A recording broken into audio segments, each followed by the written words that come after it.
EPF में जमा रकम। पीएफ अकाउंट में आपकी ओर से जमा रकम पर इनकम टैक्स कानून के सेक्शन 80C के तहत आयकर में छूट मिलती है। आपके ईपीएफ अकाउंट में नियोक्ता की तरफ से जमा किए जाने वाले रकम पर भी टैक्स छूट मिलती है। इसमें शर्त यह है कि यह रकम आपकी बेसिक सैलरी के 12% से अधिक नहीं होनी चाहिए। अगर रकम इससे अधिक है तो बाकी रकम पर आपको इनकम टैक्स देना पड़ेगा। शेयर या इक्विटी म्यूचुअल फंड से मिला 1 लाख रुपए तक का रिटर्न।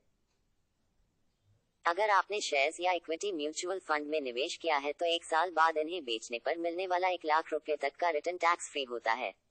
इस रिटर्न की गणना LTCG के तहत होती है।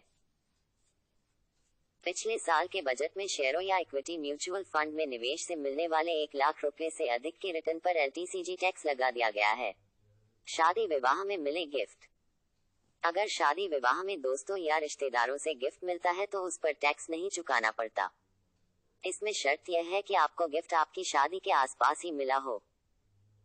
अगर आपकी शादी 16 मार्च को है और गिफ्ट 6 महीने बाद दिया जाए तो उस पर इनकम टैक्स में छूट नहीं मिलेगी। इसके साथ ही गिफ्ट की वैल्यू 50,000 रुपए से अधिक नहीं होनी चाहिए। बचत खाते पर ब्याज। अगर आपके बैंक के बचत खाते से 1 साल में 10,000 रुपए तक का ब्याज मिलता है तो इनकम टैक्स कानून के सेक्शन 80 TTA के तहत इस पर आपको आयकर से छूट मिलती है।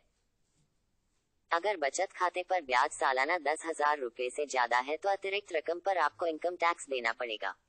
पार्टनरशिप फर्म से मिला प्रॉफिट। अगर आप किसी फर्म में पार्टनर हैं तो शेयर ऑफ प्रॉफिट के तौर पर आपको मिली रकम इनकम टैक्स देनदारी से मुक्त है।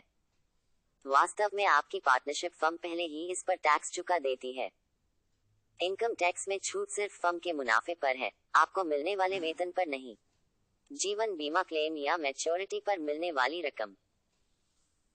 अगर आपने जीवन बीमा पॉलिसी खरीदी है तो आपकी तरफ से इसका दावा करते वक्त या इसकी मैच्योरिटी पर मिलने वाली रकम पूरी तरह इनकम टैक्स से फ्री होती है। इसमें शर्त यह है कि आपकी जीवन बीमा पॉलिसी का सालाना प्रीमियम उसके सम एश्योर्ड के 10% से अधिक न हो। अगर जीवन बीमा पॉलिसी में प्रीमियम इससे अधिक है तो आपको अतिरिक्त रकम पर इनकम टैक्स देना होगा। अगर आपने जीवन बीमा पॉलिसी अपने परिवार के किसी विकलांग या गंभीर बीमारी से ग्रस्त व्यक्ति के लिए ली है तो प्रीमियम की रकम सम एश्योर्ड का 15% तक हो सकती है। VRS में मिली रकम। बहुत से लोग नौकरी से स्वैच्छिक सेवानिवृत्ति VRS लेते हैं। अगर आपने भी VRS लिया है तो आपको मिली 5 लाख रुपए तक की रकम इनकम टैक्स से फ्री है। यह सुविधा सिर्फ सरकारी या PSU सार्वजनिक क्षेत्र की कंपनियों में काम कर रहे एम्प्लॉय के लिए ही है, निजी क्षेत्र के कामकाजी लोगों के लिए नहीं। विरासत या वसीयत में मिली संपत्ति। अगर आपको भी अपने माता पिता से विरासत में संपत्ति, जेवर या नकदी मिली है तो इस पर आपको इनकम टैक्स नहीं चुकाना होता है। अगर आपके नाम से किसी ने वसीयत किया था और आपको उससे संपत्ति या नकदी मिली है तो भी उस पर आपको इनकम टैक्स नहीं चुकाना पड़ता है।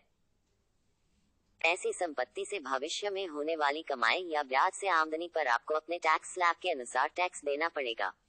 कृषि आय।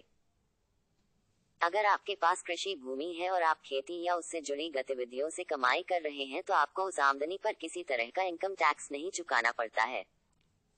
कृषि आय में उससे होने वाली उपज, किराए के रूप में मिलने वाली रकम आदि भी शामिल है। अगर आप कृषि फॉर्म बनाकर खेती करते हैं तो उससे होने वाली आमदनी भी इनकम टैक्स से मुक्त है। बिजनेस में खिलाने पिलाने का खर्च। अगर आप कारोबारी हैं तो आपका बिजनेस के दौरान कई तरह के लोगों से मिलना जुलना होता है। इसमें ग्राहक, वेंडर और अन्य एम्प्लॉय शामिल हैं। बिजनेस की प्रक्रिया में ही उनको खिलाने पिलाने का खर्च भी शामिल होता है। आपको इस तरह के खर्च का बिल रखना चाहिए और उसे व्यावसायिक खर्च के रूप में पेश करना चाहिए। अगर आप इस प्रक्रिया को अपनाते हैं तो आप इस रकम पर इनकम टैक्स